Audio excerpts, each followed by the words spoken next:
Well,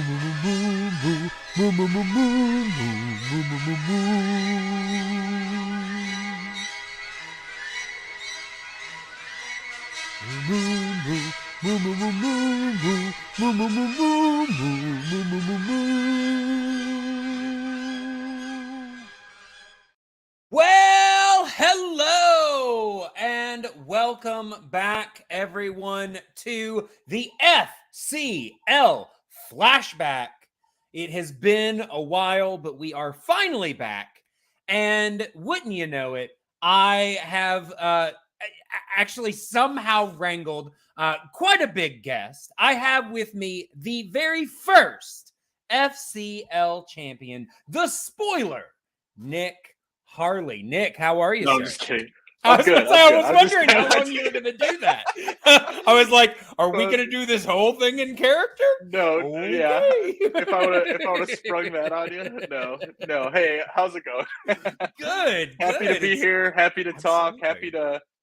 We were just chatting before we started about how, Yeah, to getting the back point into where the I had to headspace. say, okay, we have to stop talking. We have to start. Yeah. Yeah, but happy to reflect and think about all this fun stuff. It feels like it happened very recently, and also like it happened a long time ago. It's Yeah. very odd in that way. Mhm. I get on Instagram they do like the little like your memories. Sometimes you just get like a little push, like remember Yeah. this when you publish this story. Mhm. And I just recently saw a bunch of the FCL ones and Oh, said nice. like 2 years ago, 3 years ago, whatever it was, Yeah. and I was like, God, it was already 3 years ago. How odd, or 2 years ago, or whatever it was. It was It happened so fast. 2021? 2021, I Yeah. think. Yeah. That's, So yeah. yeah, 2 years. just I mean, yeah, it time does flies. not seem that long. Yeah. Yeah. So Yeah. it's funny. It doesn't seem like it was that long ago, but it was. So it's time to. I'm happy to think and try to reflect on things and give anybody a little insider juice or whatever gossip, sweet, Yeah. little behind the scenes Absolutely. stuff that I can give out. I'm Well- happy to do so. Well, obviously we were both a part of the FCL and it only lasted a season, but it felt like it lasted so much longer than that. Like, Mhm. when I think about it, I'm like, that really was just a season. That's crazy. And it wasn't even a full season. Like it was from like March to October. Like it Yeah. wasn't even like, I mean, that might have been how long the seasons were going to be. I don't know. But, it wasn't even a full year is what I mean. But it seemed like it lasted so much longer. And, you and I were talking before we started, and you only had 3 matches. Yeah. Which is, crazy again, how- mind-boggling because it seems like you were there so much longer.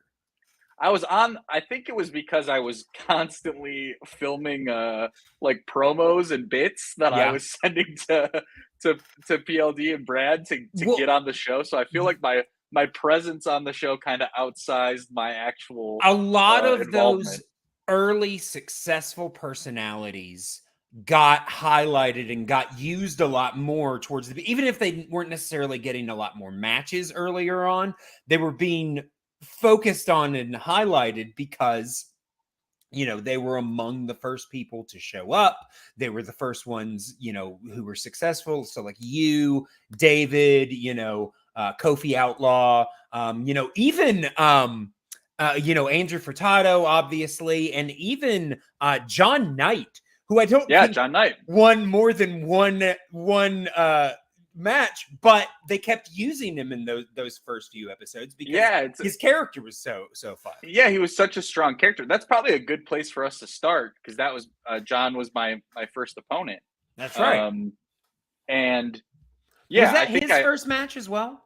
Yeah, I think so. I think we were week 2. I think we were the first match of week 2. Okay. David and Cooper Barnes was in Jared Havian. And I don't remember who Jared played. Amon Frost. That was a week or so later that Amon and Jared played. It was her friend though. I can't remember. Oh yeah, okay, yeah. so yeah, and then we were the second week, and it's interesting, man. So I'll give you like a little background on my relation to all this stuff. Is that Yeah. I was a writer for Den of Geek, Mm-hmm. and when the Schmodown was still affiliated with Collider, they would get a lot of folks that were within that space. So people that wrote for Rotten Tomatoes, people that wrote for IGN, but Den of Geek and Collider kind of like competitors a bit. Sure. So I was aware of the show, but like I didn't, and I would see that people would appear on it, and people that were sort of bigger in the space, like Perry from Collider, like I would see them posting about it. So I was aware of the show, and I watched like an episode or two, but I wasn't like a big fan. It wasn't something that I was watching every week and like in on the subreddit and things like that. Like I wasn't that big of a fan. But then as the pandemic sort of progressed and we were all stuck at home, I noticed that Taylor Cleek, who goes by as fans of the show would probably know, Rick the Rager Radis. Okay. Yeah. Rick the Rager Radis. He and I actually went to the same high school together. We're the same age. Okay. And we're friends, like, but not like close friends, but similar circles. And like I knew that Taylor had similar interests as I did. He worked like right after high school. He worked at a bookstore that was in our local mall where I would go and buy comics.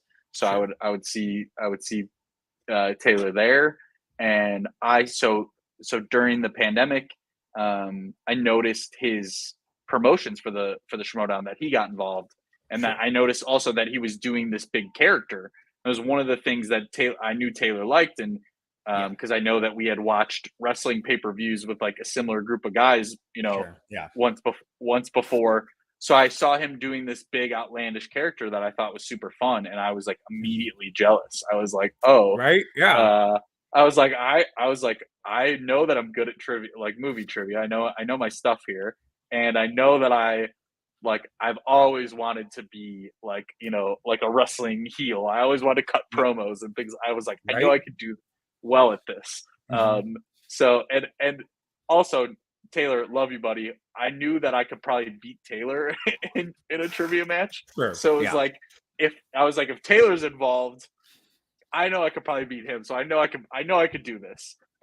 So I reached out of the blue with no knowledge that the FCL was happening, or that the draft, like when the like they were doing the draft for the Schmodown where they were getting a lot of new blood in. I totally missed all of that because I came in. Oh wow! I think I emailed them like the week after they did the draft, being like, "Hey, I'm Nick. I write for Den of Geek." Wow. Like, okay.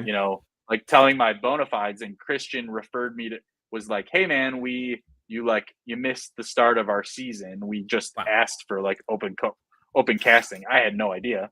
Sure. Yeah. He's like, he's like, so you're out. You're out on this, but we're starting this new thing called the FCL, and we're actually starting it soon. Would you be interested in doing that? And I was like, yeah, for sure. And they got me in touch with PLD, and he asked me. So I think right away they were looking for someone to play John Knight. They knew that John had a they didn't really know anything about me beyond the fact that I said that I worked at Den of Geek and that I knew Taylor. And so they asked me to send in a promo for so they could devise what my character would be. Sure. And they wanted me to be a face. They said, please send a promo of like a good guy, like you're going to be a good guy. Cause I think they knew I was going to play John Knight, who's a big personality. And I think they wanted like John was going to be the heel and then I was going to be the face, similar to like how they kind of set David up to be, even though I think David, it was opposite. David was like sort of thinking he was going to be more natural heel. Yeah. But so I sent in a video of me, of the face version of what my character would have been, which was just like an earnest guy who loves movies. White meat baby face. Yeah. and it'd be funny if PLD. I don't still have it. It'd be funny if like PLD or Brad or someone still had it. Like you could see what would have been. I wish that would have been fun to show here, like what the Right, promo would have been of like the face version of me in the FCL. So I sent that along, but I also knowing my like knowing myself, I was like, I know I need to be a heel. Like I know I got way more sure. juice. Like I know Yeah. that's where I can shine. So Mhm.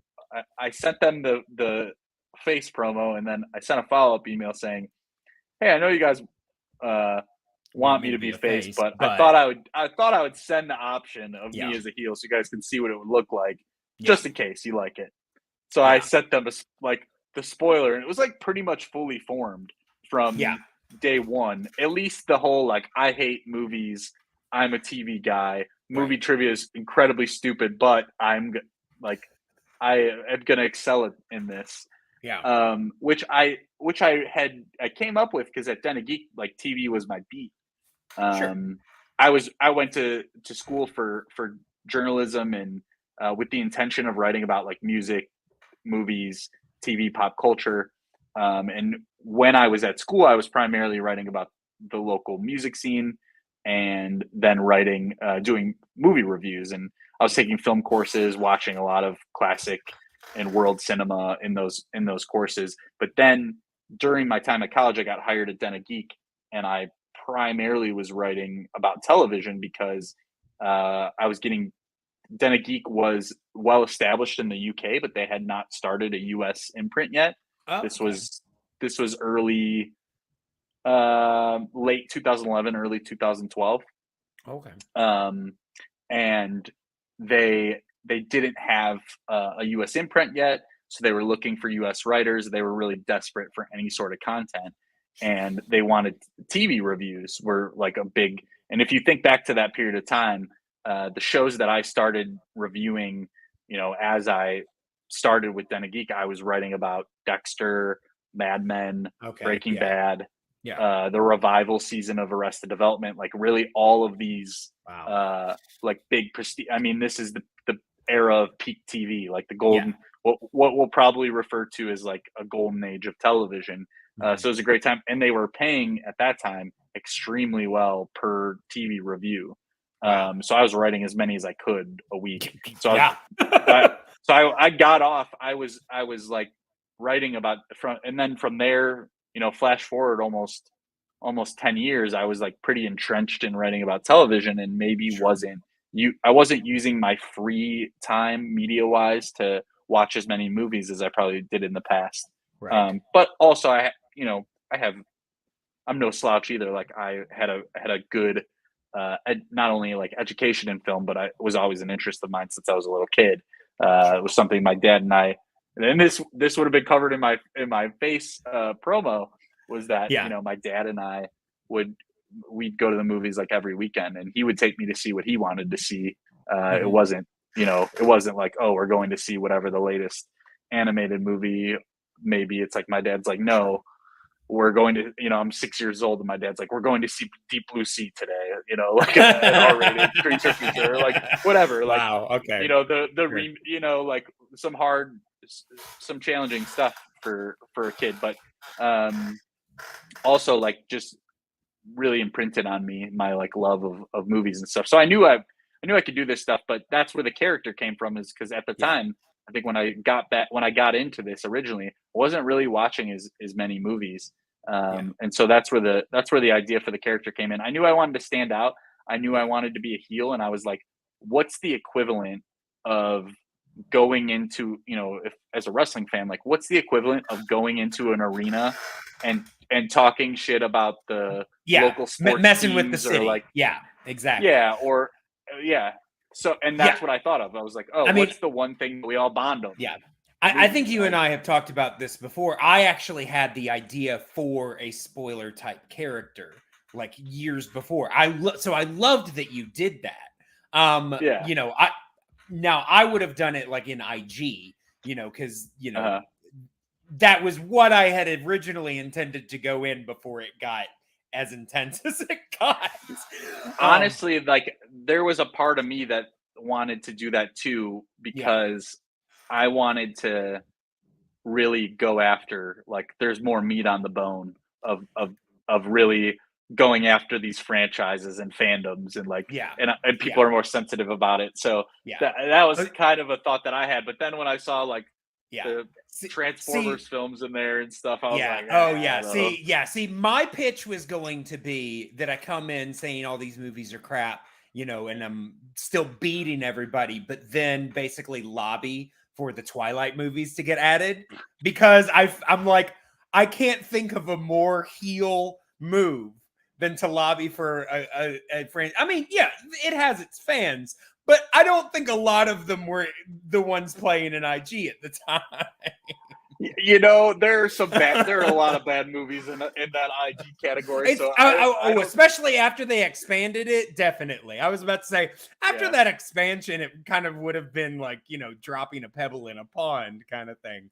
But yeah. yeah, at first, yeah, I was like that would have been a huge heel move. But so, did you already have like the name, the spoiler picked out, and everything like that, or did that stuff I come think later? so. That's funny. I sent them like four possible names, Okay, and the spoiler was one of the names on there. one of the And like the possible. other ones were, I wish I could remember like what some. One of them was because I'm from Cleveland, so one of them was the Lake Erie Monster, like, uh, Okay. and like I, you know, I think that would be a hard sell.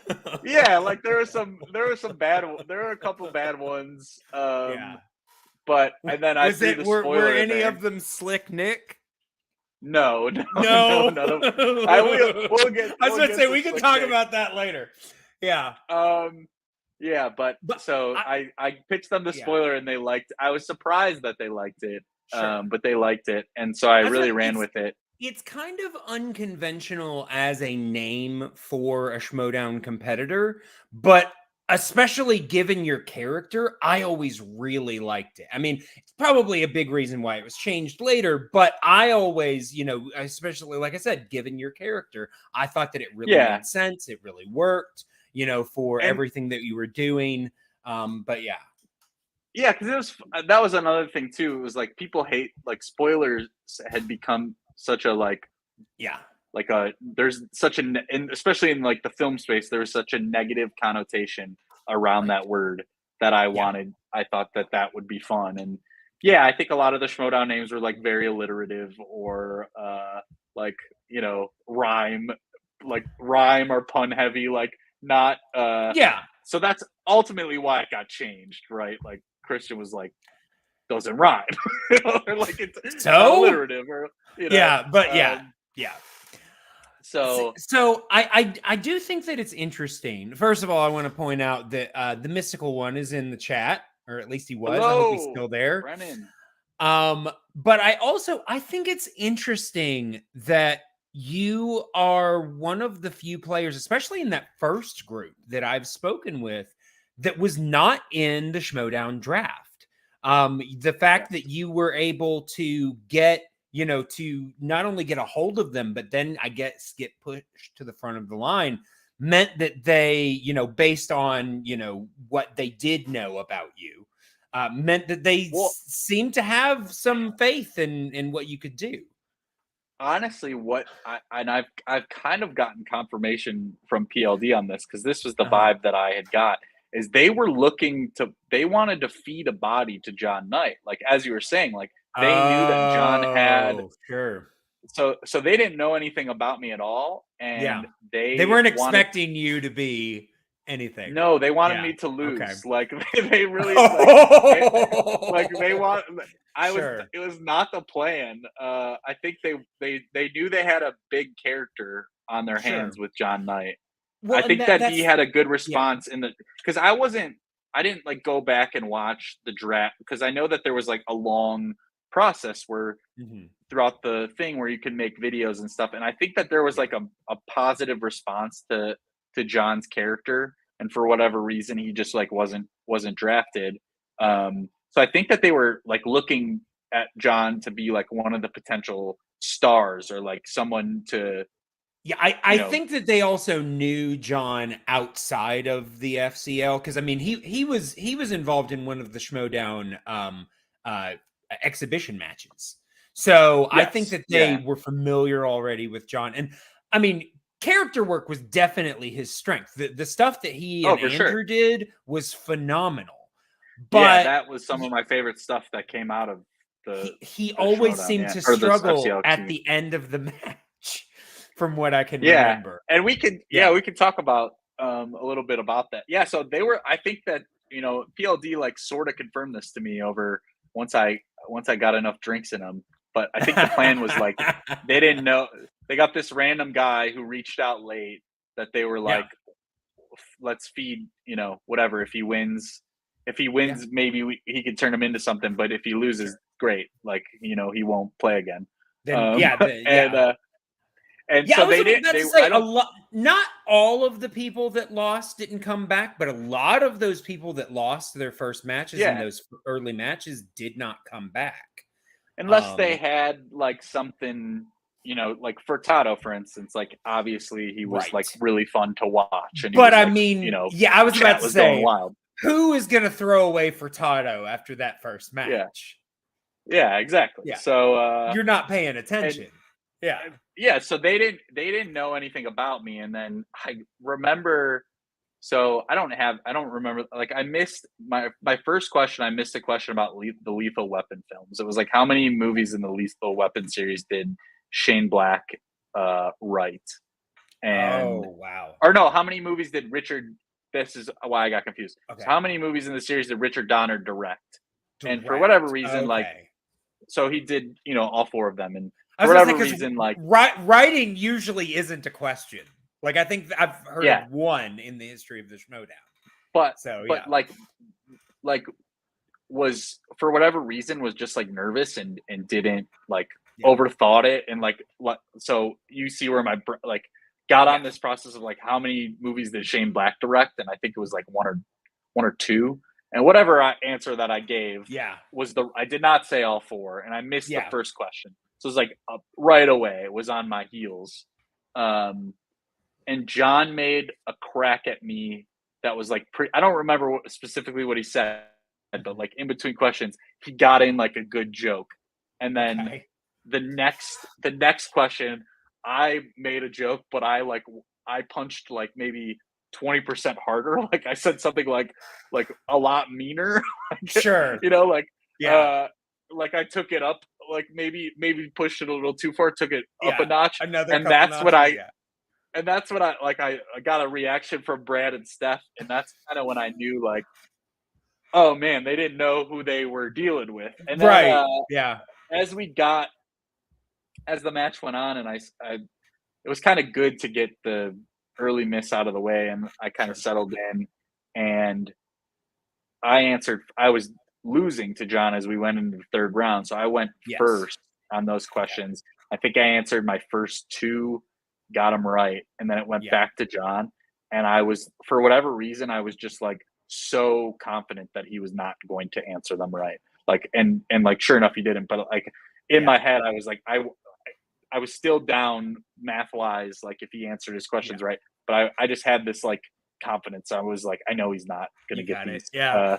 And especially he got asked like what year did Beverly Hills Cop 2 or 3 come out, and I knew Yeah. the right answer, and I could just see it on his face that he didn't know. He didn't Like I know. just, Yeah. that was a fun thing about playing online versus when I eventually like played in the Schmoedown and played in studio, is Sure. that being able to like very clearly see people's Look into faces their and read eyes. Yeah. Yeah. and read their and I like mean, John and you I guys were both wear both wearing sunglasses for like shades. Yeah. yes. That was another thing too. Yeah. Wearing the sunglasses was like so crucial, like to as far as the It's a confidence. strategy. It really It's like is. Yeah. and like just the like feeling the I felt more confident when I was wearing them, or that like people wouldn't be able to read me or like anything like that. Yeah. So Yeah. There's a I was glad that personality that goes with it when you're, yeah. yeah, and there were the jokes like, oh, you're another heel wearing sunglasses, but like if anyone knows me in real life, they know that it's very rare that my sunglasses are not on my head or like on my Sure. face. I have a Yeah. friend. I had a friend that told me after like 2 or 3 years, he saw me without sunglasses, and he said, I didn't know that you had eyes. So it was very natural for me to be where, I got a lot of flack like, oh, another heel wearing sunglasses. I was like, Sure. I hear the criticism, but like, this is me. This is actually a little bit who I was am. about to say, like, I get that, because especially at that time in the Schmodown, a good number of the heels were wearing sunglasses. But again, number one, it is strategy for gameplay. Number two, there were very few of those people that were wearing sunglasses that I didn't feel like it worked with their character. So Yeah. to me, that's the main thing. If it works with your character, do what works. If it doesn't, then yeah, it's overplayed. Yeah, and so I beat John Knight, and it was very funny that immediately afterwards, like, PLD and Brad are like, "Oh, we need to get you back on, like, soon," and we need and like, it was almost like they immediately knew, especially after the first week. Like, David was the clear star week 1, Yes. and then I came through. They immediately were like, "Okay, these two." Yeah, those first few winners got put on a championship track because they wanted to, understandably get a champion as soon as they could. I mean, I did feel bad because I think like just a few weeks after the championship track was kind of solidified, a few more people like, Maxwell Haddad and, Gerald Battaglia, who came out of nowhere. And, obviously, I can't think of his name right now, but Travis didn't come Travis, in till later. But they didn't get a shot at that first run because they started it so quickly. But, I will say we still had some rather, fun matches come from that. Absolutely, and I think it was, like I said, being a fan of wrestling, like, it was clear that certain characters were being built in which maybe they didn't need to be playing for the title and people would still be interested in like what they were doing. And that's was something that I thought with myself, like, if, prior to getting the call about joining the Schmodown, when I knew that I was going to be having a championship match, I was like, win or lose, it's gravy for me, because I know I'm going to keep playing. Like, there's going to be stuff that they can do with me. I knew that there was enough, like I had enough going on that it was like, oh, well, I'll find a way to make whatever I'm doing interesting, or fun. But I mean, I've said it before on here, but that was always my plan, because I was like, look, even if I go in there and I suck a little bit, I want to be interesting enough that they still want to see more. And your match was cool because you had that hook of it was like for a contract, like it had a stipulation. I thought, and a lot of credit to against Brad. Brennan, a lot of credit to Brad and PLD. I know that Christian was like did not like the digital era and really wanted to bring things back to the studio as soon as possible.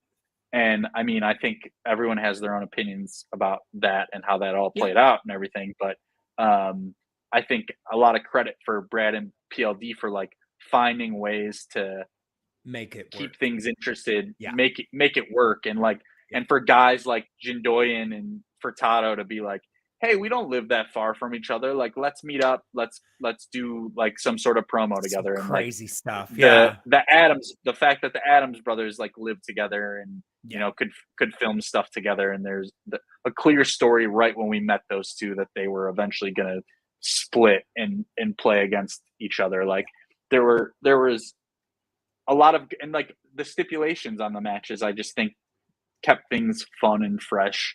And made things interesting. And I love the way that the show was paced, that we had like 2 matches a week in this like long block. And then in the middle, we would get these things that progressed some of the stories forward, and like little promos that would be cut in. I just really thought it was honestly, it was kind of the template that set up what would become Friday Night Titans. Yeah, really. It was very similar. I mean, obviously they were in person, but it was a very similar template. Yeah. And so it was cool. I like that. And So yeah, after I beat John Knight, Brad and PLD were like fired up about it. They're like, you and David Campbell, we'll match you guys up. Yeah. And David's such a sweetheart. Like, once we found out we were going to play each other, reached out to me right away and was like, "Hey, do you want to like discuss how we could sort of like build this, like make this into a feud? Like, let's make this seem real." And so we immediately decided we were going to start cutting promos against each other, and then Brad had the idea of doing a contract signing, which I think that was like, for me, like one of the really memorable moments from the FCL season, was that we had this fun contract signing for the #1 contender match. And honestly, I think the build up for that match was so memorable. Honestly, I'm sitting here right now, and I know that you eventually played Kofi Outlaw for the championship. I don't remember who his #1 contenders match was against. Yeah, I don't. Do you? I don't recall either. No, I don't. I cannot remember. Whereas you and David is so vivid. Yeah. I think, and that was the thing when I got to eventually play Kofi. It's like, I think Kofi's I didn't really get a chance to meet him or get to know him really. I think he's a busy guy. I think he's a writer. So it was like, I wasn't able, and I reached out a couple of times and just didn't hear from him. Yeah. So it was like, I wasn't able to build the match in the same way. I will say, now that I think about it, I think it was Vanessa that he played. Oh, yeah. Okay. Yeah, and I wasn't able to cut like promos the same. Like, I made all my promos about Kofi about the fact that he was dodging me or that he was like avoiding me, that I couldn't get a hold of him.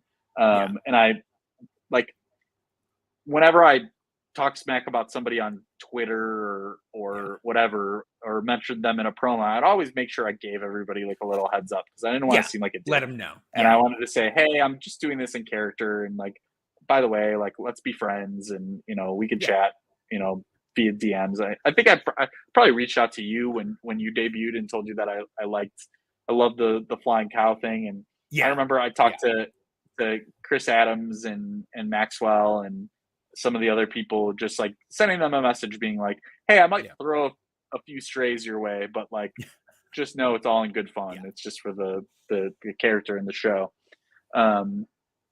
So yeah, when it came time to do things against Kofi, I kind of tried to use the fact that I didn't get in touch with him, just work that into the promos and stuff. Right. But with David, it was like, we were talking a lot, and we realized like we're very similar. It's funny, we're very similar in a lot of ways, and we have similar interests, and I still keep in touch with David. He's one of the good friends that I've made from this. And I actually recorded a podcast with him this morning. So Oh, really? Yeah. David's great. I really love David, and it's a shame a couple of his matches just didn't go his way. But because I feel like he was one of the guys that people got behind really quickly. I was about to say, really, it was just that first match, because his match with you was only his second match. Yeah. So, I mean, I remember even in my head thinking, oh, David's going to win this. And even after you beat him, I was like, he's definitely still going to go towards the championship. He's definitely still on that track. He just, really ignited something just, through what little we had seen of his gameplay and his personality. So, yeah. And none of, my Schmoedown matches notwithstanding, the David match was the match that I felt the most pressure for and probably prepared the hardest for. And, and like, really, like, the championship match was great too, but like with David, it was like, I knew that this was the difference. And I had the goal of like, I wanted to make it to the Schmoedown, and I knew that beating David, I knew if I lost the championship match, like whatever, I had been, the fact that I made it there would I'd be solidified. But I knew with the David match, it was like, if I'm going to be something in this league, I have to win this one. And I also knew that people really loved David and really wanted me to lose. So that was another thing that I wanted. Well, and honestly, what bigger of a heel move than Yeah. to be No, I love that. everybody's hero. Yeah. Yes. Yeah. And Yeah. it ended up working great for me. And I think throughout the I really I really just wanted to jump a few steps, and I wanted to be the heel that people love to hate. That there Sure. was like a kind of like, oh, this guy, like, oh, like, Yeah. I don't know if you watch wrestling, but like the sort of love that like LA Knight is getting now in the wrestling world. I'm Uh not watching the current stuff, but I've heard the name. yeah, Yeah. like sort of anyone who watching wrestling, like the sort of admiration that LA Knight is getting as a Sure. heel right now was like what I wanted to get. That's the type Right. of character I wanted to be. Yeah. I didn't want to have to go through the part where nobody likes you, and really for the first, even through the championship match, Yeah. it was only when I made it to the Schmodown and they changed my name from the Yeah. spoiler to Slick Nick, Yeah. that was the only time that I heard people being like, "Oh, we love the spoiler though," and I was like, "Oh, you do?" Like, because Yeah. I didn't think so. That's what was annoying, is that everybody was like mad that they changed my name, and I was like, I would have loved if you guys would have told me that you were into the spoiler thing, like when it was Yeah. happening versus when it was gone. But that's human nature, right? Yeah. Yeah. Once it's gone, Yeah. you realize what you had. Um, Yeah. but I had so much fun. I was probably in that period of time, during the FCL run, was Yeah. probably spending just as much time thinking up like stuff to do on Twitter, or like stuff to film, as I was actually preparing for the matches. It was like once I got to the Schmodown, it became a lot more serious and real, and a lot more studying, and Yeah. a lot more film watching and all of that stuff. But during the FCL Yeah, I time was was about to like say, just a because lot of fun. especially during your time in the FCL, it was kind of the questions were on an easier setting. Yeah, And like I not to didn't say have that there to. weren't some hard ones here and there, but it's I mean, I had actually, submitted my stuff for the Schmodown and all that kind of good stuff too, but I didn't get obviously called in until I sent my second round to the Mhm. FCL. But when I remember watching it the first couple weeks thinking, yeah, I should be there. I can do this. I could be champion here, Yeah, yeah, thinking, yeah, just based on what I was seeing at the time. Obviously, I swear the moment I joined is when they started upping the difficulty. yeah. I was, to tell you the truth, I was like a little upset the first Oh couple yeah. weeks with the Sure. difficulty. Like I just thought it was a little too like I know that it was supposed to be, this is supposed to be like a training ground and stuff, Yeah. and that there was a smaller team writing questions. I didn't mean it in a way to like criticize the hard work that anybody was doing. At Right. the same Right. time, it was like I also knew that people were not giving us like as much respect as competitors, because Yeah.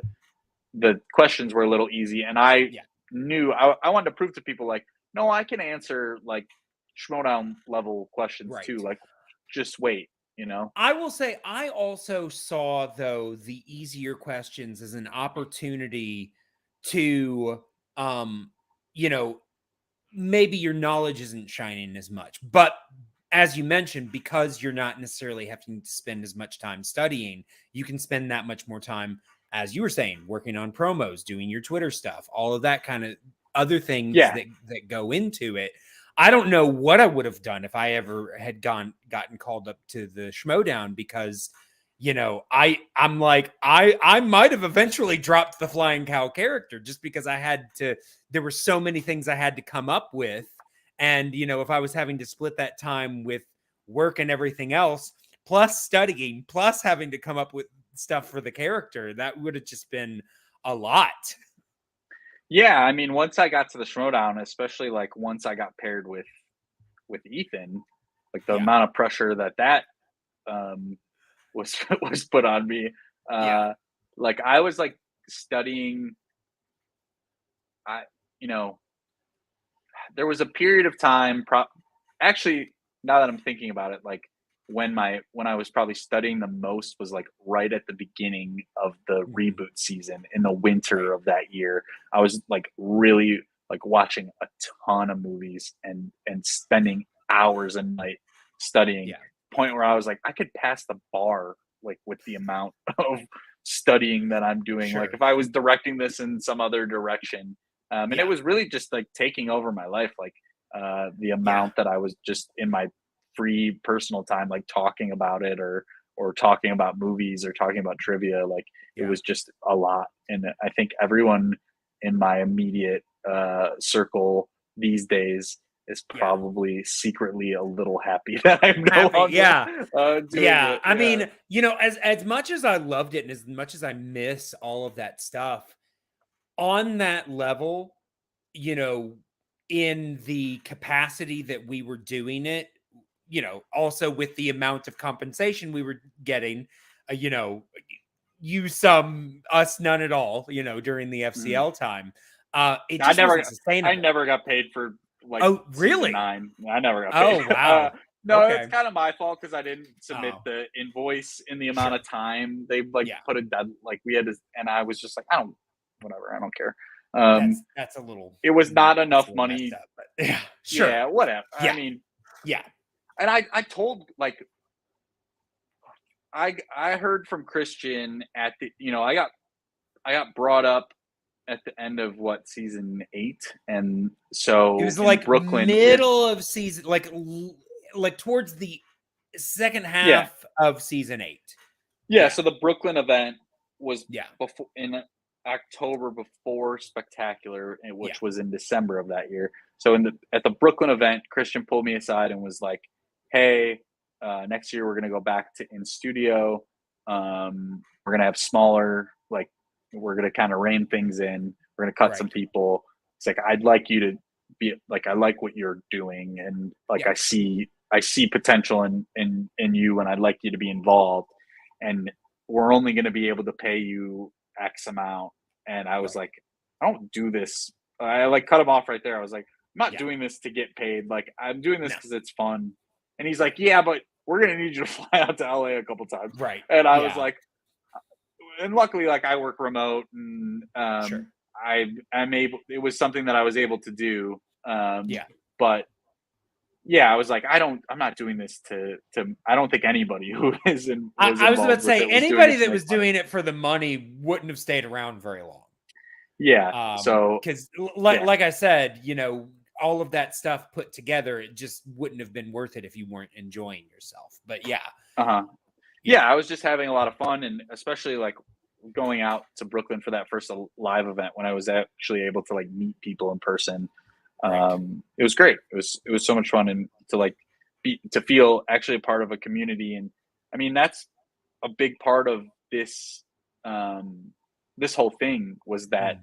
I think throughout it was the timing wise, it was like still, 2021 is still, we're still dealing with pandemic and being Sure. quarantined and isolation to a certain degree. And I think there Yeah. was a part of me that was unconsciously looking for community and looking to interact with more people than those that I like either lived with or like my girlfriend, my family.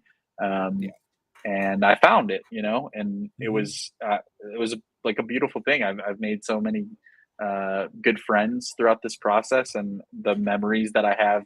I mean, I will remember the stuff after all the things that we did, like after tapings, rather than the Sure. actual tapings or matches themselves.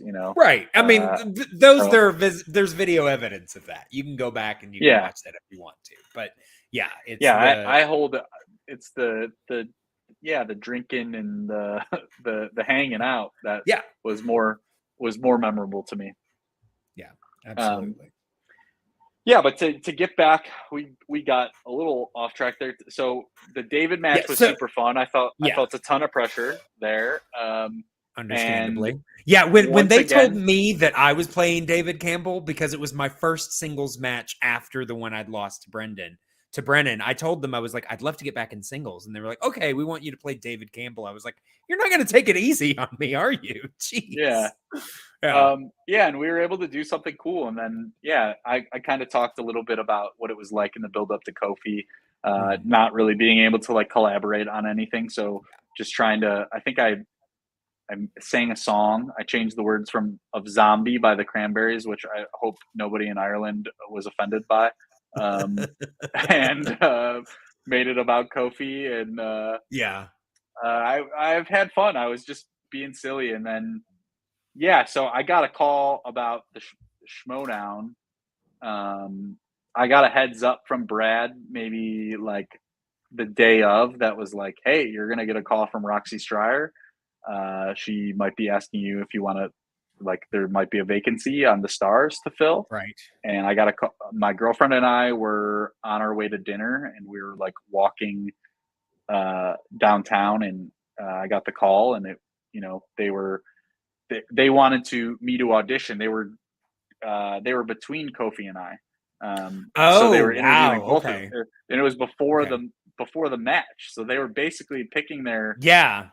guy without knowing Who was was going going to to win win? in the match, Yeah. which was really interesting. And so they Yeah. interviewed us, and I think what they realized was that Kofi's life was maybe a little busier, and that um, they ended up having Jacoby sort of do like, I talked to Roxy as like an interview, and then I talked to Yeah. Jacoby as like, because the idea was that I was maybe going to be potentially his teammate. Right. And so they had a little chemistry test between us, and we hit it off like immediately. Like Immediately. Sure. and and Jacoby is probably the best friend that I've made like throughout this whole thing. Like I still talk to him like almost every day. And so it was like a clear fit. And but probably nerve-wracking for them, because they did not know if I was going to win or not. So they knew I was playing for the championship, and they knew we were both playing. And so we were put in that weird position. They told me that it was going to be me. So we were put in that weird position of like, okay, so if you lose the championship, whatever, you're going to the Schmodown. Right. If you win, we have to figure out You've got to give storyline it way. up. Well, it's actually funny, because there was a discussion of maybe I keep it.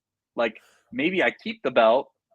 Honestly, I wondered if that was a possibility. I just assumed that the reason they decided to take it off of you is because you just wouldn't have time between what you were going to be doing. Yeah, there was a thought that maybe I keep it, and maybe I straddle on between both worlds. But Roxy and the team didn't want to pull my focus. Like they wanted me to be focused on the team. I mean, it still would have been great for you to show up as the FCL champion on, on the Schmodown. That I was actually a little. I mean, obviously, jealous, Travis got to do it. Travis got to do it. Yeah, so I was a little jealous of that.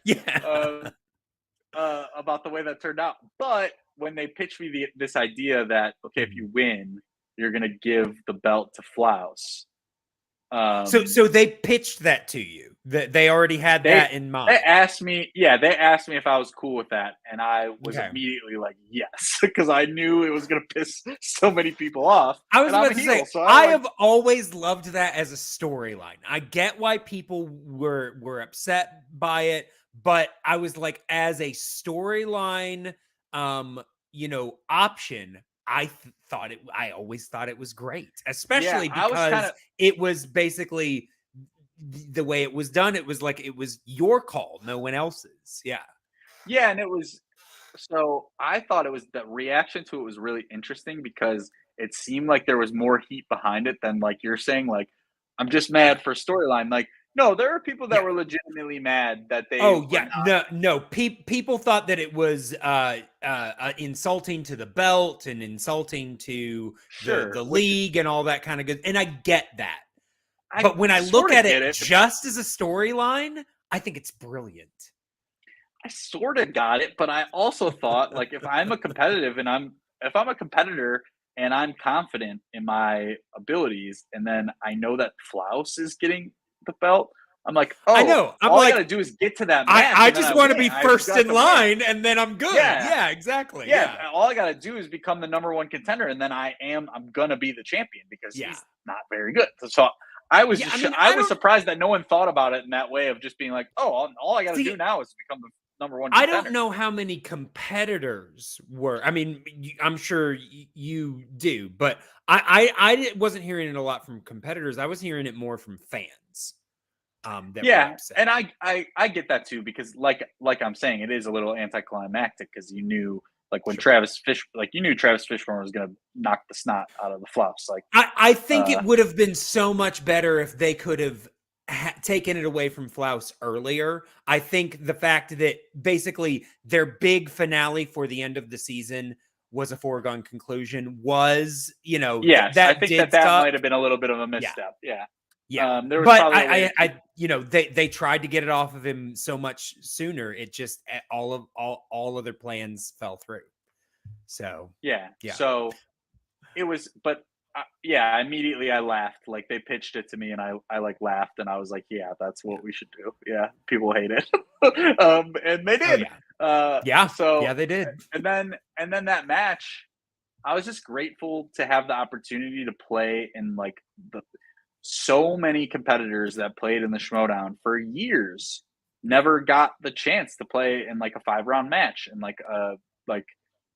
that format, that style format of match. The fact that I was able to have that experience going in, and ultimately I didn't get an opportunity to use it.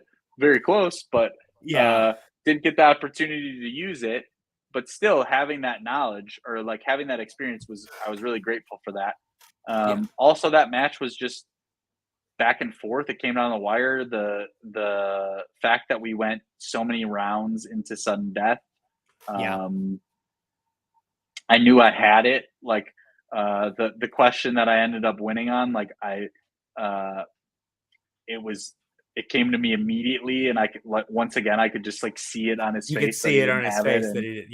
And I was thrilled, and also it just was a great match. I mean, I know we didn't get any really, like, accolades for it within the Schmodown world, but I had heard, once I was around fans during Spectacular that year, some people were coming up to me and being like, that was legitimately, like, beyond, like, the epic Star Wars matches that were happening, people were being like, that was one of the best matches of the year.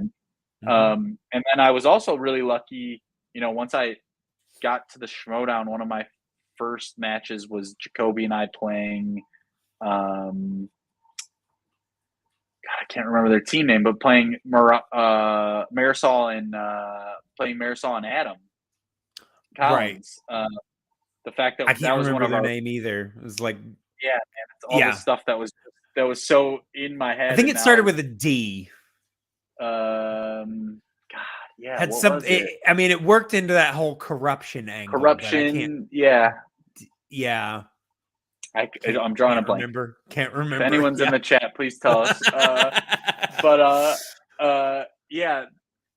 So we played Marisol and Adam, and that match once again came down to sudden death. Yeah. I don't think anyone thought that Jacoby and I would beat them. Yeah. And in that. Yeah, I know. I remember that actually. That surprised. Yeah. We were this close, and it didn't go our way. But that aired the Thursday before the Brooklyn event. Even though it was taped before, it aired the Thursday before the Brooklyn event. So when I got to Brooklyn, having, being the new, like, literally the newest person in the Schmodown, it allowed me, like, it was a thing that put me on people's radars a little bit. Like, I had earned their respect. Like, there were a lot of people that were coming up to me that was like, oh man, you were this close to beating, like, two of our best. Like, congrats. Like, you belong. It was like you belong here. I think there was some speculation about whether I did or not. And that was like a moment of like, oh, you're one of us. You know, see, I remember thinking in your first match that you played in the Schmodown that you seemed impressive. So I was like, we played Vinny and Jen Kemp, who I think are both absolutely awesome. Vinny, I was like a little starstruck by because I loved his writing. He was like, to me, he was like the funny, like I read all of his shit.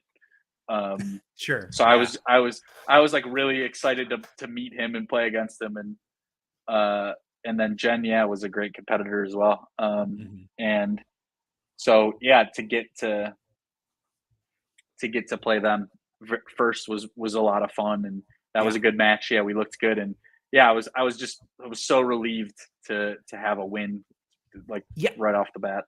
I do want to ask you, we kind of jumped into talking about the Schmodown Yeah. before I even realized it, but I've always wanted to know who came up with that team name, because I swear, once again, you're sitting inside my head. I have wanted to name a team Chaos Theory for I don't know how long. And when you guys came out with that name, I was like, you stole it. Jacoby's like a big Jurassic Park guy, and so he Gotcha. pitched it, and Okay. we just thought it was a good, especially with my background. Like, we didn't know, we weren't. I wasn't told like what to, like, right away what to do with myself as a character.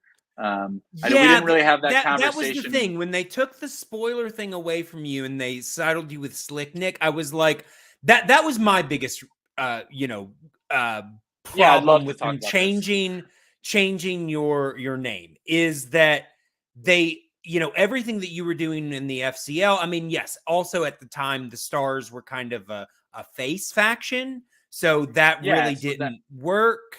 And I was like, yeah. But I would, like I said, they took that away. I still thought, I was like, Slick Nick still sounds like a heel.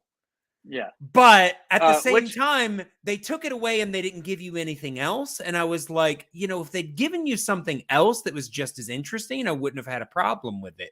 But because they really gave you nothing else to work with, I was like, I know that it doesn't technically fit for where he is, but the spoiler was so good. Yeah, man, it was so funny. Like, so he told me, we're not going to do the spoiler. We don't like it. And I was told by Roxy, I was like, don't push on it, because he really doesn't like it. Like, he really is not into it. Whatever reason, he didn't like the name. When Christian gets in his mind that he doesn't like something, he was like really into it. He was like, don't push on it. He doesn't like it. I was like, okay. Yeah. And then I was told, like, so am I face? Am I heel? And I was told, like, okay, you're going to start, like, we're a face faction, so you're going to start face. Yeah. We're definitely going to turn you heel at some point. It's just a matter of when. Here's a promise. But we don't. But the thing is like, we didn't have that conversation before we had to pick a team name. So we thought this idea would be Chaos Theory. It's like, oh, Jacoby is like sort of this like manic, really nice face. Face, like high energy face guy, and then he's paired with this a douche, and like, well, because that's the thing, that a lot of factions at that time had heels and faces paired together. They just kind of toned it down, for that pairing, and we wanted to be like the Odd Couple was dead. Sure. Like, and Janine and Jeff were going to be the odder couple. Right. But like, they're not like there wasn't like a dynamic there that was like Jacoby and I. So we thought we were going to be like the new version of the Odd Couple. Like that I was going to be like verbally abusive to Jacoby, and like, he really would, which honestly could have been a lot of fun. Honestly. Yeah, I think so too. We pitched this for season 9. Like, we ended up getting separated in season 9. But we pitched this idea of like being like a new version of the Odd Couple, and like me being a jerk and Jacoby really being desperate for my friendship, and it being this thing of like, is he, am I relenting? Am I gonna like embrace him as my friend, or am I not? Right. Like this sort of like a will they, won't they? Like, like, but like as like these oil and vinegar type of team, but it didn't go down that way. So I was told Slick Nick, and at first I got to tell you, I was not happy about it. I was a little bummed. So glad to hear and I was that, validated. because I hated that name the moment I heard it. And I was just like, if I hadn't heard this, if I hadn't heard the spoiler before, I probably would have just been like, Slick Nick, whatever. But because I'd already heard the spoiler, I was just like, why? Why would you do the response across like the comments on YouTube and the Reddit and stuff like that, like, it was universally hated, the name. and at first that gave me vindication, and then I took it as like a challenge. I was like, no, I'm gonna get slick. Like when season 9 rolled around, uh, I'll tell you a conversation I had with Christian Yeah. at Spectacular towards Mhm. the end of the year was that he told me if I wanted to, at some point, I could transition back into being the spoiler. Like I could go from being Slick Nick and being the spoiler, Using the name but again? Wow. using the name again. But he told me the thing is that the contracts that we had with Skybound, like they owned all the intellectual property. So Ah. he gave me like a heads up. He's like, I don't know what you're planning on doing, like if you're gonna Yeah. be on YouTube or like if Yeah. you're gonna be doing stuff. If you wanted to keep doing the spoiler, he's Yeah. like, you would if you appear in season 9 as the spoiler, then Skybound will They own the own it. Yeah. spoiler. And so, like, just keep that in mind. At the same time, I was like, I don't think Skybound gives a shit. Like, I'm sure I could go on something as this Slick Nick right Yeah. now, and nobody would give a shit. Um, but I mean, I don't know why you would, but but at the same time, once the idea about being paired with Ethan and like that I was gonna play it as like this sniveling like assistant type guy, Slick Nick and this actually works. Yeah. and this idea that like throughout the season, I don't know if people picked up on it, but it was my intention that my outfits were gonna get more extravagant and like costly as the season went on. You would see Okay. me in nicer and nicer clothes, like the idea that I was on Ethan's payroll. And so like Yeah. Slick Nick became something that I was like, no, I think that there's like I'm gonna build a character on top of this. Just Yeah. there was that awkward point in season 8 when we played Marisol and Adam that I was like Right. didn't have a like we had to cut a promo for that match and I was like, I don't even Yeah. know what to say. Like Yeah. Yeah. It was and I it was was odd. Yeah. yeah, so I was bummed by that, but I also was it was heartening to see so many people like being like, "Oh, he should be the spoiler." Like, "Oh, we know he's gonna turn heel eventually." Like Yeah. they knew, like I it was I, cool to I see will that people were yeah. waiting for it. Yeah, I was so happy when they turned you back heel and see because I could tell that it felt more like again, once again, they finally gave you a character. They finally gave you Yeah, something to work with. and it And was yeah, I could fun. tell that you were having fun again. Yeah. I I mean, was so obviously you were stoked. having fun with Jacoby, but your character Yeah, wasn't really defined. So yeah, yeah. and once I heard, I was so excited to work with Chandru, like another person that I've you know Yeah. remained friends with.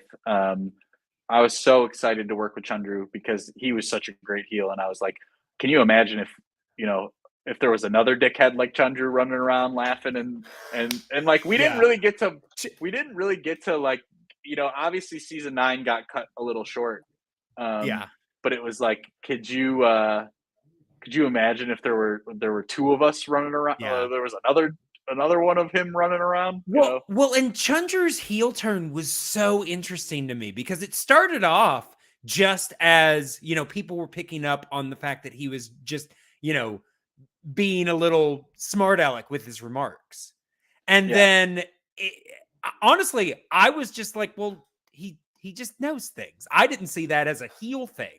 And then once he started embracing it, the more bizarre he got, the more fun I had with it. I was just yeah, like, he was because at incredible. first, when he was first started, well, when they first started kind of trying to turn him heel, I don't think that even he really was on board. But once he got on board for it, I mean, the turning point for me was that dance that he did, that slow motion dance video. That Yeah, was when I was like, okay, no, he's the embracing this. This is going to work. This is to me bizarre and weird. And yes, I get it. the greatest thing in the Schmodown was the photo incident when he posted the photo Oh, scene yeah, around of all the seen around champions. the Yeah. seen around the And the world. way that they kind of really overreacted about that. The way Yeah. that they like all took it extremely personal, Yes. which which Yes.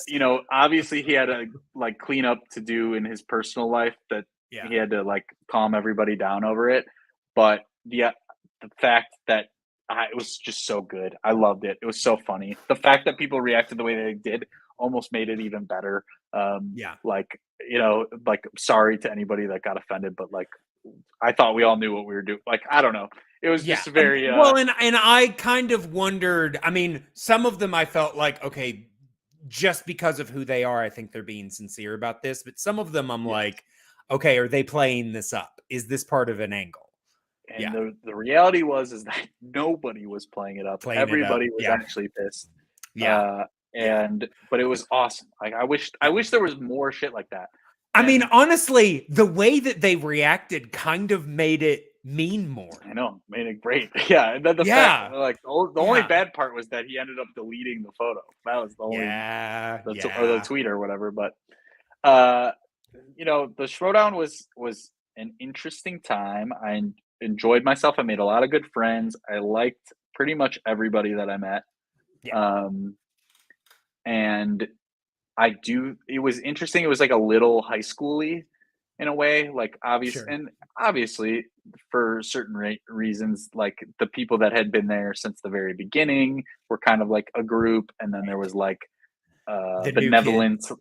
Then there was like, then there was like the new kids. And then there was a group of some of the older crowd that were like benevolent, kind, like, welcome to the little more welcoming. Club. And then there were other people that I've heard some hints and some names. Obviously, we're not going to talk about that here, but no, but there was a contingency of us that were sort of like the younger group, like me, Jacoby, Brennan, Paul, Chandru. That I feel like some of those, maybe like Paul and Brennan and Chandru, were like glad that there were other young guys around. Because if you think about like Paul and Brendan, they were like the youngest by far for a minute there. Where like everyone else in the Schmodown is like a good 5 years older than them, or more at least. And at least. And then I think that they were like, and Chance too, right? I think that they were like lucky to have, at a certain point, they were happy to have like some more younger people around to be like, oh, like, there's more of us to bond with. But everybody was so cool. There was really only one person that I met through the entire experience that I thought was, I don't care, I'm shooting right now, so I'm giving you the tea. There's really only one person that I met that I was like, wow, that guy sucked, and then that person ended up not being involved in season 9 due to his own personal decisions that leaked out on the internet for everyone to judge. And that's all I'll say. That was the only person that I met that I was like, well, that guy's a fucking dick. Everybody else was lovely. Honestly, from what I've heard from other accounts, it's a little it's consistent. Unfortunately. And so everybody else was so lovely. I have nothing but good things to say, especially my teammates. Janine and Jacoby were like my rocks. They're great people. Everybody was super cool and kind. And Christian, I think a lot of people have opinions about him and what it was like to work with him. I know that all of us in the Schmodown probably have our own unique relationships with him. I found him to be incredibly supportive and fun to work with, and really just, the times that I was able to sit with him and talk to him for longer than, like a 5-minute, hello, how you doing? I found it very interesting, and liked hearing about how he thought about things and what his grand plan was for the whole thing. And I do think it's a shame that the season didn't get to play out completely, that it was kind of truncated at the end. I think that's a bummer. But I don't have a bad thing to say. And all the people that work behind the scenes too, the people that you don't get to see, all of those people were extremely lovely and nice to work with, and dealt with all of our bullshit, with grace and patience. And so I have nothing but positive things to say about the experience. That being said, there was a part of me that was like very kind of relieved when it ended in a way that I had no Yeah. control over. Like, because I don't know if I would have had the I don't know, like I don't think I would have quit on my own volition. Like I think I would have Right. kept going out of like pride or like out of Yeah, whatever. absolutely. I think I would have just kept going. So it was really nice that somebody made the decision for me. Sure. And I got to tell you that I don't miss the studying. And Yeah. Yeah. I mean, another it's a thing too, lot. It's a lot. yeah. The other thing too is like I'm just not naturally. I'm just not a very competitive person. Really? So I did, yeah. And people are I think surprised to hear that just because Sure. I've played the heel and Yeah. but I'm not a very competitive person, so that doesn't Mhm. come naturally to me. So there Yeah. were times where things got heated or competitive where I was like, I don't like, I don't like this, Right. like I don't know, or it's just not my idea of like I think there's a way to be competitive and sort of also be cool. And I think that there were times Yeah. without naming names or calling anybody out, Yeah. this person there was one person in particular that I think made that was potentially maybe on the stars, maybe not. That their energy, like Pretty negative. was pretty negative, or just like it was like, hey guy, it's just a game, you Yeah. know. So, Yeah. um, yeah, but otherwise, I'm glad that I did it. I'm also sort of glad that it's over.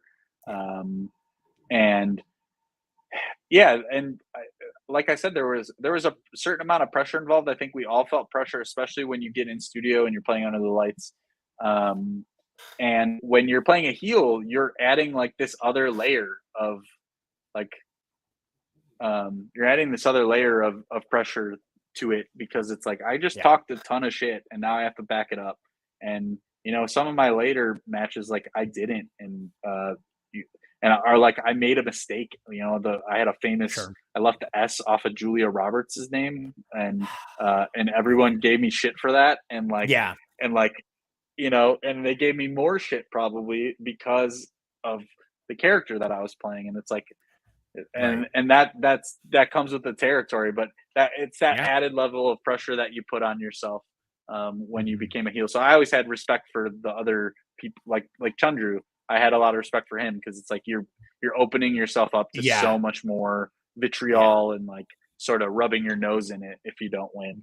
Um, and the so the competitive aspect, um, I'm glad that it's that I don't have to do it anymore. And I Sure. played on Settle the Score the other day for Yeah. like the first time, and I was really worried. I was like, oh, I don't know if I want to compete. And then the it was such a laid back environment. It was like nothing like playing in the Schmodown, that I was like, oh wait, this could just be fun. Like, and if I Yeah. don't know the answer, who cares?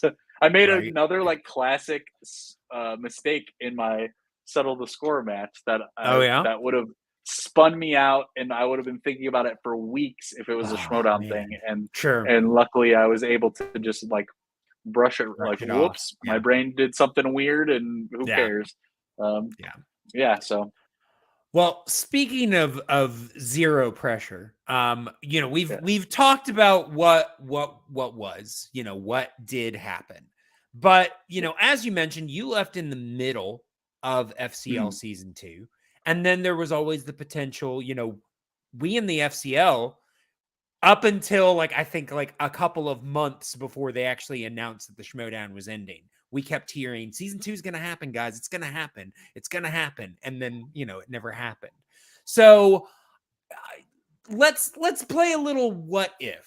What Sure. if you hadn't been picked up with the stars right after you um won the championship? What if you stayed around and there had been a season 2?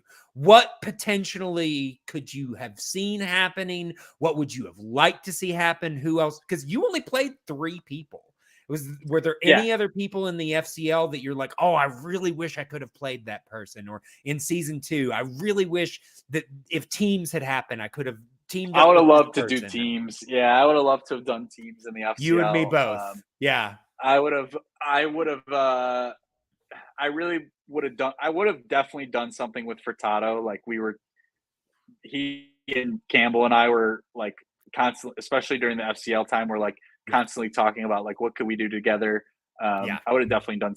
We would have teamed up in some way that would have made everybody hate us. It would have been like the Riddler and Two-Face and Batman Forever, just like cackling and really Jeez. incredibly annoying to everyone else. Yeah, you and Furtado would have been like obnoxious in a fun way. So here's another little bit of juicy gossip. So like Christian, when I got called at the beginning of season 9, when he called me to tell me about that I was going to be partnered with Ethan, it wasn't a sure thing.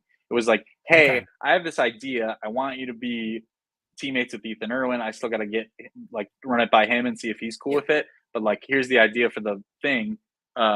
If we don't do that, like, what are some other ideas? And so I pitched him like, I'd love to play with Jacoby again. And he was like, he's a face, you're a heel. We're not going to do it. Yeah. I was like, okay. And he was like, is there anyone from the FCL that is maybe in the California area that like you think would? And I immediately was like, oh, Furtado. Furtado. But he had just had a baby. And so he was like, hey man, I did hit him up. I was like, what would you, and especially when I didn't know that I was going to, because if I wasn't going to be with Ethan, then I probably was not going to be on the Stars. So I would have been like a free agent. Yeah. And I would have been like one of those floating people. And so the idea was like Furtado maybe be my manager. That's what I wanted. And it didn't. Furtado would have made a great manager. Yeah, it would have been great. It honestly would have been so fun. Not that I needed a mouthpiece, but I could have used someone to work, banter with. And so that was a possibility. And then if the FCL, and then another possibility for I guess I have more possibilities for the Schmodown than the FCL, just because. I'll tell you what, I would have liked to have played anyone there longer. Yeah. I would have played anyone in the FCL. The only person, and this is, let me talk my shit. I felt capable of beating everyone. Everyone that I saw play, I felt capable of beating. Like, sure, and I think any of those people also were very capable of beating, like the top level players. I felt capable of beating everyone. There were some of those people that just given the day or given the questions probably could have beaten me, but I was not intimidated to play any of those people. Like I felt after beating David, I was like, okay, I can beat anyone here. Except once I met this person and then saw their performance in the free-for-all that we did for season 9 of the Schmodown, Travis would have wiped the floor with me. Travis would have beaten me. He's the only person. Everybody else I respect, and I think they're great, and I probably could have beat them. Travis was better than me, and Travis. So, and I told him that to his face. I was like, "You are you are better than me at this." So you think if you had held on to the title and you guys had Travis played each other at the end, wow. I think I'll say that I'm comfortable enough to say that I think that he probably would have. I think it all comes down to the questions, and anything can happen. Absolutely. And I definitely think I could, but I think on average, I think his baseline level of knowledge is higher than mine. And I think he would have beat me. The free for all is also the most fun thing that I did. That was the last thing. So chronologically, the one thing I wish I could have done was the free for all. I think it's the one thing that we all love doing the most. And chronologically ended up being the last thing that we filmed. The last last thing I filmed, playing wise. The last match I played we played Oyama and Adam Collins, Ethan and I, and which sucked. I didn't think that we should have. I thought us meeting them that early, that was our second match as a team. I just thought was random booking, but obviously we didn't have as much time as I thought we did. And Paul, I also had to play Paul in my one singles match, which sucked. Yeah. You know, like just Paul is like a fucking genius. He's so good. Yeah, it's Oyama. Yeah, he's very good. Yeah, he's great. But playing in the I lost. I think we filmed the match with Adam and Paul on Friday or on Saturday, and then the free for all is the next day on Sunday.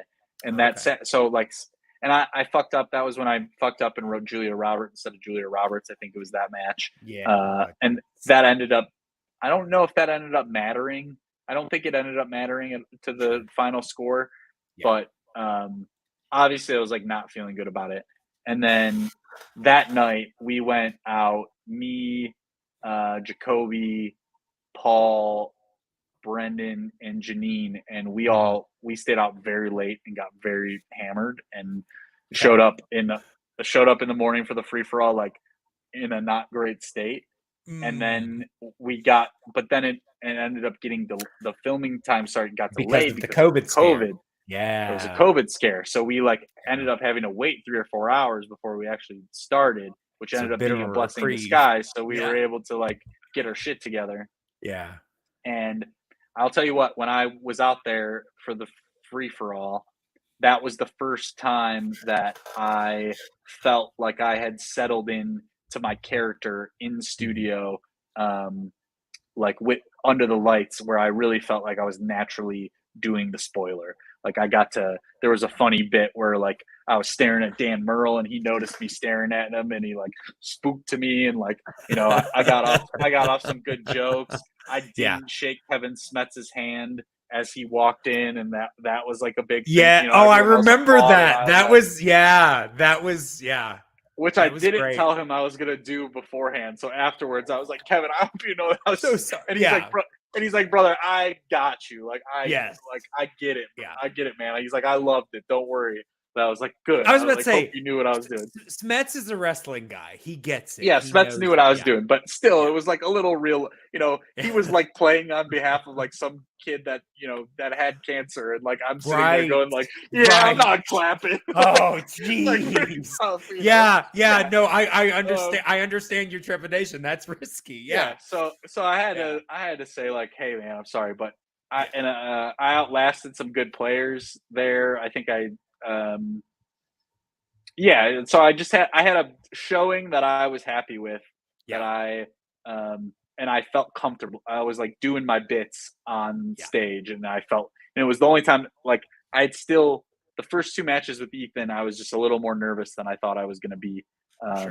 And that was when I settled in. And so I was really looking forward to what was going to come after that. And then obviously I didn't get another chance to play, but I'm glad I'm glad that I got that one moment where it was everything sort of clicked, where I felt my gameplay and my character work combined in this way that was interesting. And so I'm glad I got at least one moment. And it was really fun. So the plan with the spoiler, what I wanted to do is if Ethan and I were to lose another match or 2 matches, which hopefully wouldn't have happened. Hopefully we would have went on a run and won the titles. But if we would have lost, I wanted to have him fire me, and then Slick Nick would devolve into the I'd be wearing a beater with stains on it, and I'd be all disheveled and have dirt on my face and be begging. Slick Nick would become slick, as in he's got some slime or residue on him. I would have been down on my luck, and that's where I thought, because if you could be a heel, you could be 2 heels. You could be the dominant shit talking heel, which is kind of what I was in the FCL, or you could be the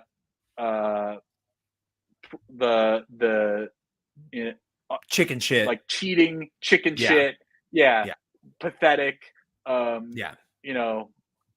clown. You could be the a clown type heel, and I was gonna steer into that lane if the losses started piling up. yeah, I'm bummed, man. If you guys if people would have only seen me playing in the audience, like that's what we all the Schmoedown players, Yeah. our records from backstage in the audience when we're watching on the monitors Spotless.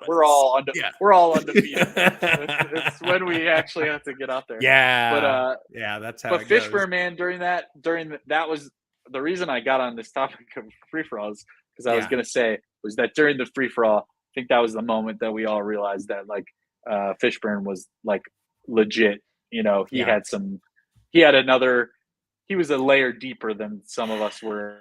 I think honestly he was in a class of like, you know, I would put him in a class of like, you know, Bibbs, where like maybe their knowledge, the Schmoedown doesn't allow them to even like scratch the surface of the shit that they like actually know, and like their real trivia knowledge. Yeah. And likewise, like there were moments where I feel like there are times where like music trivia is maybe I'm better at that than I am at movie trivia, and there were times where we would get questions like the musicians in film slice where I was like, not only can I answer this question, but I can give you like 4 or 5 different follow-up trivia tidbits that will like, where you'll be like, what the, how and why do you know this?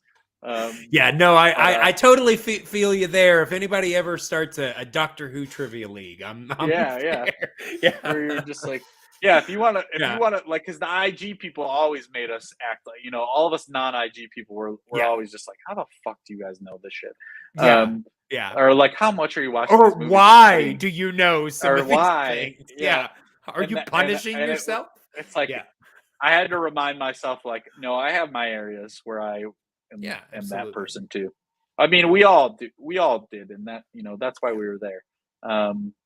Yeah, man, it was a good time. It wasn't a long time. I'm thankful for all of it, and and there are some what ifs, obviously, but I'm just thankful. I'm just thankful that it happened, and I hope that you know, who knows, like what if it ever will come back in any capacity. I don't imagine so, but who knows? And I don't know. I mean, if probably I would not at the level that it was, but no, I wouldn't imagine. And it was fun. I'm thankful for, most of all, I'm thankful for the friends that I made. You know, along the way. the friends I made along the way. Along the way, it was a good time. Absolutely. All right. And well, I got to hold the belt. You did? Once. I did get a photo with it at the free for all. I was about to say, I think bitter. I walked over when you guys were doing that. Yeah. I was a little bitter that I didn't get a chance to actually have it. My dad was like real mad about it. My dad called me one day. I would have been like, hey, can you guys at least just send it here so I can hold it, take some pictures? I'll mail it back, you know, I'll pay for shipping. Just I will say I walked up to Travis and he offered to let me hold it. And then something happened that distracted both of us. And then I felt weird about asking, so can I still hold it? And he forgot. And I was just like, it was my only opportunity. And like, who knows, where is I understand why Christian wanted to keep some of the belts, but like, you didn't. What do you need that FCL belt for? You don't care. Only 2 people had an actual claim on it. I hope if someone has it, I hope that either Brad or PLD have it. That would be great. I don't know. Or maybe Travis still has it, and I don't know. But no, Travis had to send it back. He does not. No, we talked about that. Yeah, jerks. What they scrapped it for parts. You know, who knows what. Well, I mean, you know, they had him send it back. I understood because it was like. It was a nice looking, legit. It's belt. Nice. Yeah, I'm sure it was expensive. But they also had Brennan Marr send back the Star Wars title, which was basically an old thing with bits glued on it. And I was just like, why couldn't you guys let him keep that? Come on. Yeah, But, I didn't get that either. Yeah. But who knows? There are a lot of things that I did not understand about the waning days of the Schmodown or but yeah. maybe they'll be. Honestly, it would be a great if someone could. I mean, this is what you're doing with this show, but if someone could get like a full oral history, it would be fun. Fun thing to read. Yeah, I mean, that's what I'm trying to do. Yeah. I'll probably have PLD on here, not as soon as I can, to just give us a little bit of background and give me a direction to go here. Get him to confirm that they did not want me to beat John. Want you to win. The plan was for me to lose, and then I think the plan was for me to lose to David Campbell. Like, I really think the plan was for me to lose. I think David Campbell. I think they had in their head that David Campbell was going to be their first. Was going to be the first champion. Yeah. Yes, I think so. I think that's the way it was geared. I really think that's what everyone believed. And then, spoiler. Yeah. Honestly, when you won, I was like, when you won, I was legitimately a little upset, but I was like, you can't argue. He doesn't have the perfect name. Spoiler. Yeah. Storyline wise, I think it worked out for the best. Yeah, honestly, it worked out for both of you. I mean, I hate the fact that David never got the chance to kind of make his comeback the way that I think he would have. But it really did kind of set him up. I mean, even in wrestling, you look at the path of baby faces, they were always in the hunt, and people liked them more the more they had to hunt. So it really kind of was a great way for him to start out. Yeah, it gave him a lot to work with, I think, too. Yeah. But I do want to, we talked about your time in the FCL. We talked about what you would have liked to have done both in the FCL and the Schmodown.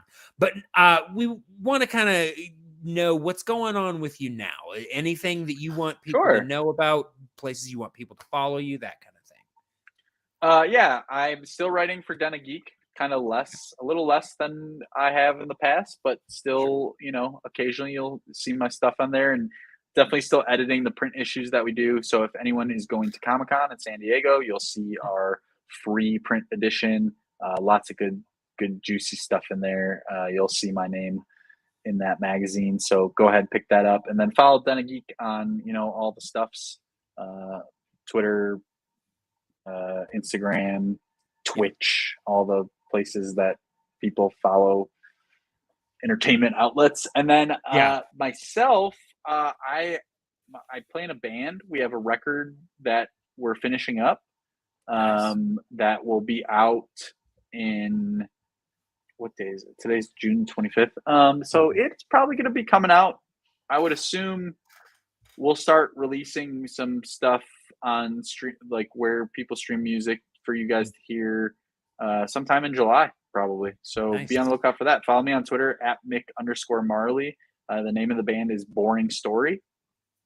I would tell you how we came up with the name, but Boring Story. Yeah. I got you to do it. And I'm really excited for people to hear the music. It's been a long time coming, and something that I put a lot of work into as far as the writing goes, and I think people will like it. I think it's good stuff. So check that out. If you follow me on Twitter, you will surely hear about it. Absolutely. And also, follow me on Letterboxd. I'm on Letterboxd. I think my name is Mick Marley on Mick_Marley on there. And you can see what I'm watching and what I'm thinking about. Just saw Asteroid City this weekend, and beautiful new film from Wes. I think one of his new Wes Anderson, a top tier Wes Anderson film. I need to go through his filmography. I've seen a lot of his, but not all of them. I tend to like all of his stuff. I think it's Yeah. all good. I think it's Yeah. really annoying the way that people have been reducing his aesthetic to Yeah. in TikToks and on the internet too. I think it's like very Sure. yeah. He Yeah. makes great stuff, and you can Yeah. see deeper what I thought about the film there, Okay. and all other things that I'm watching. Awesome. Awesome. Well, you can find me, the Flying Cow, Twitter and Instagram at the Flying Cow Pod. You can also email at theflyingcowpod@gmail.com. Don't forget to check out all of our great shows. Discussions, our Disney podcast. The Flying Cows movie list, where we introduce movies to each other. There's actually an episode that Nick was on. We talked about the film Paris, Texas. Great film. We had a and great lovely conversation. Yeah. Absolutely. We also have Nostalgia Cow, where we talk about entertainment from our childhoods. And this month, we have the Academy coming back. We are talking about the films of 1930. So we're doing a summer project with that. So by the end of that, you can tune in and hear our award ceremony, where we're going to decide what we believe was the best picture of 1930. Check out everything that we have on the YouTube channel. Yeah, 1930. I mean, I will say it was 1930. There were it was hard to find things that number one, we could find.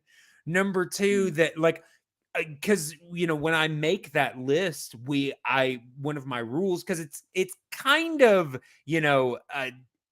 a commentary on the Oscars, so I always include the Best Picture nominations.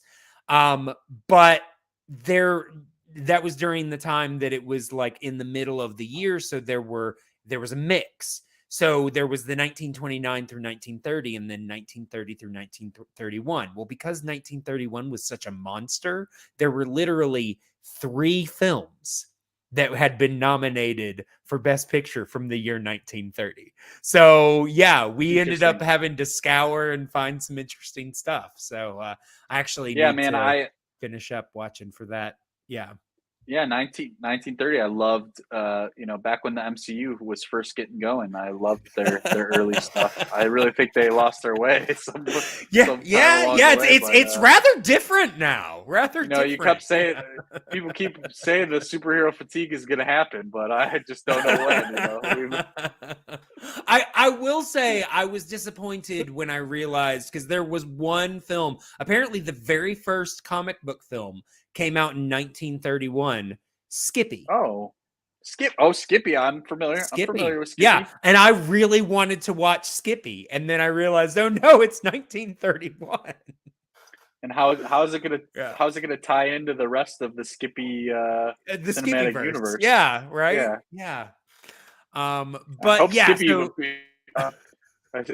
hope Skippy is out there in the multiverse somewhere. I hope he is gonna make an appearance in the next the Marvels. Yeah, I mean, they're building up towards him. Yeah. I'm sure. Skippy's gonna be the new big bad after Kane. I was about to say. Yeah, there you go. But yeah, make sure to check out all of that stuff we got going on. Patreon.com/theflyingcow. Lots of exclusive things, including our Patreon exclusive podcast, Around the World, where we talk all things Ernest P. Worrell. And we are wrapping that up. So very soon we're going to be starting a new project that I think even more people are going to be excited about. So keep your eye on that. But Nick, thank you so much for being here with me today. This was a lot of fun, as always. Thank you. Yeah, love talking with you again, and happy to come on and talk all my favorite 1930s films, or whatever you may be doing, whatever you may be doing in the future. Absolutely. This was a pleasure. Thank you. Yeah. And thanks everyone for watching. We will be back next time talking with somebody else who is connected with the FCL. But until that time, moo.